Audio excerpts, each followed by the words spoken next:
थे। उनका जन्म 3 जनवरी 1831 को महाराष्ट्र के सातारा जिले के नायगांव में हुआ था। उनके पिता का नाम खंडोजी नेवसे पाटिल व उनकी माता का नाम लक्ष्मीबाई था। उनकी शादी 9 साल की उम्र में ही ज्योतिराव फुले जी के साथ हो गई थी। ज्योतिराव फुले जी ने उनको पढ़ना लिखना सिखाया था। ज्ञान की दीप जलाकर अज्ञान को दूर भगाया, ज्ञान की दीप जलाकर अज्ञान को दूर भगाया, नारी को शिक्षा का पथ दिखाया, हर बेटी को आगे बढ़ाया। नारी को शिक्षा का पथ दिखाया, हर बेटी को आगे बढ़ाया। कांटों भरा था उनका रास्ता, फिर भी सांस नहीं डगमगाया।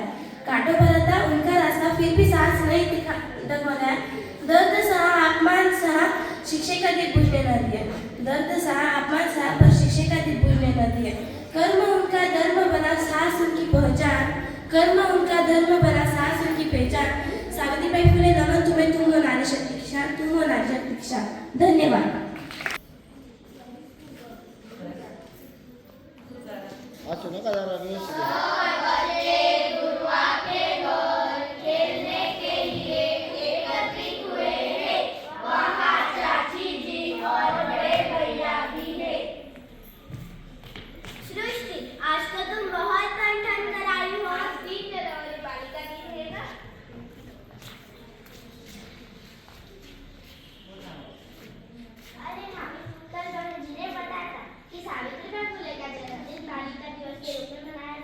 सावित्रीबाई फुले भारत की प्रथम महिला शिक्षिका मानी जाती है। माइक जवळ या। महात्मा ज्योतिबा फुले के साथ मिलकर उन्होंने पुणे में लड़कियों के लिए पहली पाठशाला शुरू की थी।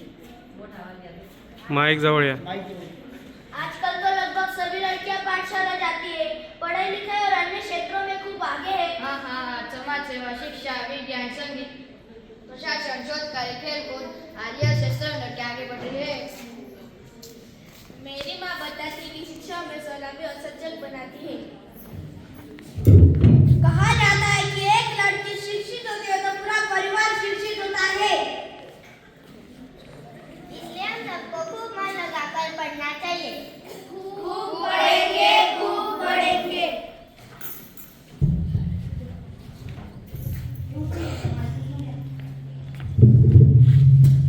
चल पुढे।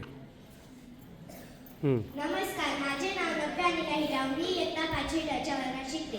नमस्कार, ओळखलं का मला? म्या सावित्री ज्योतिराव फुले, सातारा जिल्ह्यातील खंडाळा तालुक्यातील नायक गावच्या खंडोजी नेवासी पाटलांची मी कन्या।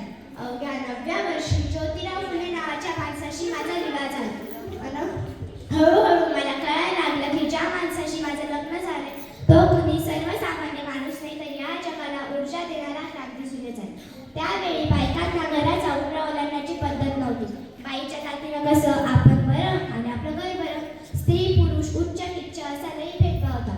पण या सर्वावर एकच उपाय, तो म्हणजे शिक्षण, शिक्षणाचा ध्यास। हे एकच गुरु ज्योतिबांच्या मनात होते। एका वेळी शिक्षणाचा प्रसार करण्यासाठी ते एका शाळेत गेले, तेव्हा फरार नावाच्या ब्रिटिश मॅडम त्यांना भेटल्या। त्यांना म्हणाल्या, मिस्टर फुले, तुम्हाला शिक्षणाचा प्रसार करायचा आहे ना? So educated woman first, because if a woman educated full house educated. पण तुम्ही लोक वुमनला घराच्या बाहेर पण निघू देत नाही। सो बॅड मिस्टर फुले। मग काय, ते आले की माझ्याकडे आणि मला म्हणाले, सावित्री, मी आजपासून तुला शिकवणार। मग काय, सुरू झाला माझा प्रवास। मी हळूहळू लिहायला शिकले, वाचायला शिकले। अशातच 1 जानेवारी, होय शनिवार दिनांक 1 जानेवारी 1848 आम्ही पुण्यातील भिडेवाड्यात सर्वधर्म मुलींची पहिली शाळा सुरू केली। मी पहिली शिक्षिका आणि पहिली मुख्याध्यापकी झाली, होय। पण सांगायचं म्हटलं तर हा प्रवास काही सोपा नव्हता। अहो, शाळेत येताना शेण फेकले, मी सहन केले।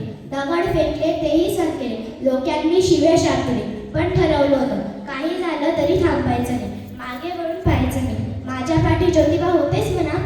आणि आला बरं का तो दिवस, मी सावित्रीची सावित्रीबाई झाली, काहींची सावित्री माईही झाली हो। आम्ही सर्व चुकीच्या रूढी परंपरांना नकार दिला आणि त्या थांबवल्या।